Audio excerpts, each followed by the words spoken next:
Ada masih bersama kami di kabar utama.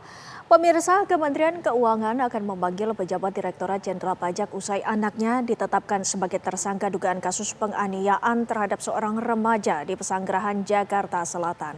Proses hukum terhadap tersangka kini tengah berjalan. Polisi menegaskan akan memproses hukum sesuai tindak pidana tanpa melihat latar belakang pelaku meski seorang anak pejabat. Proses hukum terhadap Mario Dandi Satrio hingga kini terus berjalan.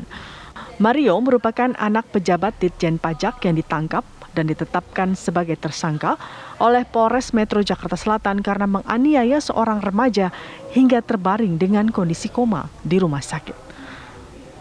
Belakangan diketahui korban penganiayaan adalah David, 17 tahun, anak dari salah satu pengurus Pusat Gerakan Pemuda Ansor bernama John Latu Mahina. Kapolda Metro Jaya Irjen Polisi Fadil Imran menegaskan kepolisian akan terus melanjutkan proses hukum kasus penganiayaan ini sesuai dengan tindak pidana yang dilakukan dan tidak akan melihat latar belakang pelaku meski seorang anak pejabat. Pokoknya kita luruskan semua, tidak usah khawatir kalau soal itu. Kita pasti akan tidak melihat latar belakang, tapi kita melihat daripada materi tindak pidana yang dia lakukan. Unsurnya terpenuhi, kita tahan, kita proses. Sementara itu, Kementerian Keuangan akan memanggil pejabat Direktorat Jenderal Pajak usai anaknya ditetapkan sebagai tersangka dugaan kasus penganiayaan terhadap seorang remaja di Pesanggerahan, Jakarta Selatan. Selain mengecam tindakan kekerasan tersebut, Kemenkyu juga mengecam keras sikap pamer harta serta gaya hidup mewah yang bertentangan dengan prinsip integritas Kemenkyu. Kementerian Keuangan mengecam keras tindak kekerasan yang dilakukan oleh anak dari salah satu pegawai Ditjen Pajak. Kami menyatakan prihatin, berempati kepada korban, dan memastikan Kementerian Keuangan juga mengecam sikap pamer harta, termasuk gaya hidup mewah yang ditampilkan sehingga bertentangan dengan prinsip integritas di Kementerian Keuangan.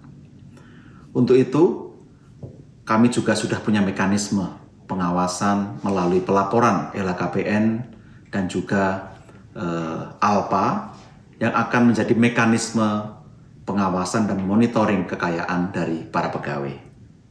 Saat ini, untuk meneguhkan integritas, kami sedang melakukan proses pemanggilan kepada yang bersangkutan untuk diperiksa. Tentu hasilnya nanti akan diinformasikan sesuai dengan hasil pemeriksaan. Usai tersiarnya kabar anak pejabat Ditjen Pajak menganiaya seorang remaja, sejumlah profil pelaku Mario Dandi Satrio menjadi sorotan panas netizen. Dari akun TikTok-nya @MarioDandiS terlihat pelaku kerap memamerkan aksinya dengan kendaraan mewah seperti motor-motor besar, juga mobil mewah Jeep Rubicon. Mobil inilah yang digunakan Mario Dandi Satrio saat melakukan penganiayaan. Namun kini sejumlah akun media sosial TikTok dan Instagram milik Mario Dandi Satrio tampak tidak aktif.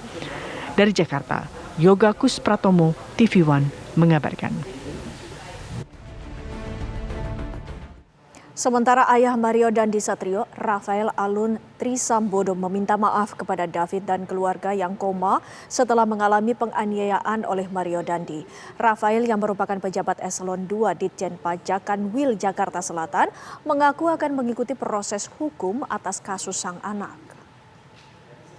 Dari Mario Dandi, dengan ini menyampaikan permintaan maaf kepada Mas David dan keluarga besar Bapak Jonathan, keluarga besar PBNU, dan keluarga besar GP Ansor, dikarenakan perbuatan putra saya telah menyebabkan luka serius dan trauma yang mendalam. Saya selalu mendoakan kesembuhan Mas David, dan dalam kesempatan ini saya juga ingin menegaskan bahwa hal ini merupakan masalah pribadi keluarga kami. Dan kami akan mengikuti seluruh proses hukum yang sedang berjalan sesuai dengan ketentuan yang berlaku. Saya menyadari bahwa tindakan putra saya yang salah sehingga merugikan orang lain. mengecewakan, dan menimbulkan kegaduhan di masyarakat. Terkait pemberitaan mengenai harta kekayaan saya, sebagai bentuk pertanggungjawaban jawab, saya siap memberikan klarifikasi terkait harta kekayaan yang saya miliki. Saya siap mengikuti seluruh kegiatan pemeriksaan oleh Inspektorat Jenderal Kementerian Keuangan.